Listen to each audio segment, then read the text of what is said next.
So we still remain in the Eastern Cape. We now cross to SABC News reporter Abongile Jantjies, who's currently at the airport following the arrival of President Cyril Ramaphosa. Good afternoon, Abongile. The president is in the province to witness firsthand the devastation left by the floods this week. Let's just start with an update, if you have one at all, around the death toll.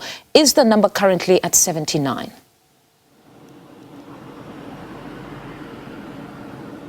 Well, the number currently stands at 78. That's what the Premier of the province, Oscar Mabuyane, had been saying to us earlier on. Even though information trickles in on an hourly basis, he is saying that the number is still at 78 and that will be briefed later on should there be any further developments on the matter. Currently, we're still at the Mthatha airport, where they're currently locked in a meeting where the president is being briefed on the current situation here, and then we'll move over to where our colleague Nkululeko Nyembezi is, which is the first site where the president will be visiting and seeing firsthand the damage that has been caused by the devastating floods which have hit the OR Tambo district municipality, and further that visit two more sites, then brief the media on the developments and make announcements.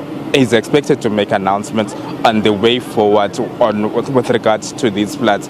Up until then, in any moment, the convoy of the president is slowly getting ready to move to that site, which is not too far from where we are, where he is expected to engage with the affected communities. But in terms of the update, when I spoke to the Premier earlier on, he said 78 it's the official number from now, and it hadn't been briefed yet. But coming after that meeting there, maybe we'll have more numbers, so that's when we're expected to at least get an update from him. He had promised to give us another interview following that meeting, which they have here in that room there, which is the media has been barred from engaging there, from being present there. So we're still waiting for that meeting to conclude and then possibly get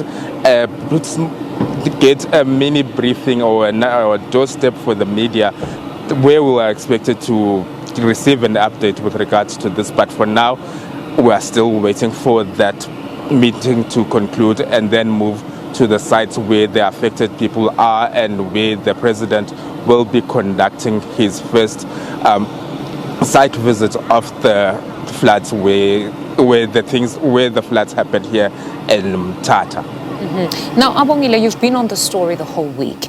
Insofar as the displaced community members, are they being adequately housed? It's still cold. Do they have enough blankets? Are they being fed? What do we know on that front?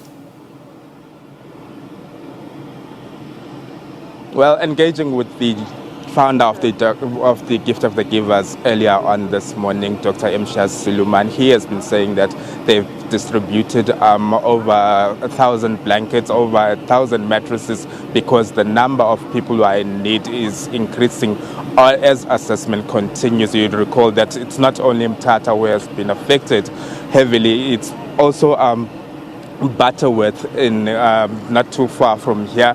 They are also affected. Over 1,000 people, they have also been displaced, and they are using community halls, they're using schools, they're using churches to find refuge during this time of need. He's been saying that they are trying by all means to accommodate them, and even the provincial government says that they are doing their level best, and anyone who has any query and anyone who's in need should call certain numbers which have been distributed through social media platforms to ensure that everyone who is in need does get that necessary relief and does get that necessary support.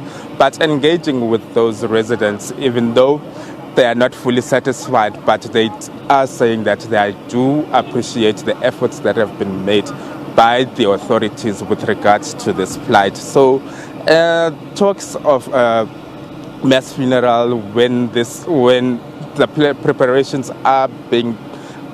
preparations for funerals are being talked about, and they haven't ruled out the possibility of a mass funeral for these victims, but they are still engaging with the bereaved families and even the identification processes. They were saying that The Cooperative Minister, Velenkosini Hlabisa, was saying there is a slow process in identifying the bodies and has urged communities to come forward to the authorities and identify those bodies so that the processes can move at quite a quicker pace so that this can be put behind us, even though it's a painful process, but they should have that edge, and government is right next to them to support them in every way possible. Abongile, in closing, you touched on the fact that some community members are being housed at some schools now. That has also become an issue on its own because it's June, learners are writing exams. There's also some schools that have actually been damaged. What is the status around that? Has the provision been made for some of these learners to be traveling to other schools perhaps to write their exams? Well, the Basic Education Minister, Cyril Ramaphosa, earlier briefed us on that issue, saying that over 70 schools have been affected due to this, and just over 6,000 learners have been affected by this. You recall that we were in the media exams saying that there are contingency plans in place to ensure that this academic year doesn't go to waste, and that right to education is highly maintained.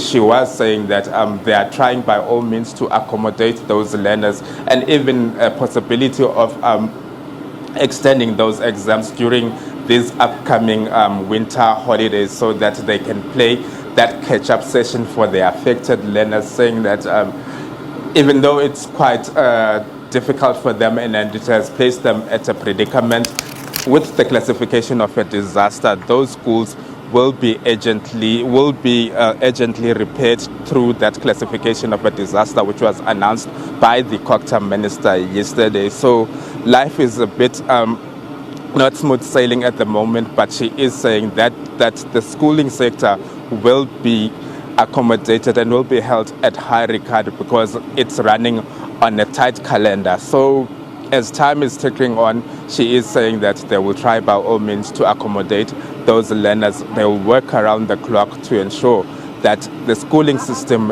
is not affected or severely affected. And she was saying some schools which have been affected are severely damaged and will have to be built from scratch.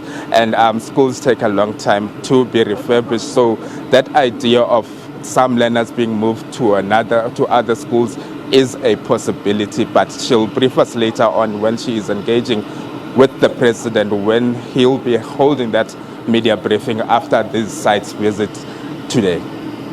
All right, Abongile, thank you very much for that update. That's SABC News reporter Abongile Jantjies, who's in the Eastern Cape, specifically at the Mthatha airport. He has confirmed that the president has indeed arrived. He's currently locked in a meeting where he's being briefed before he heads to interact with community members.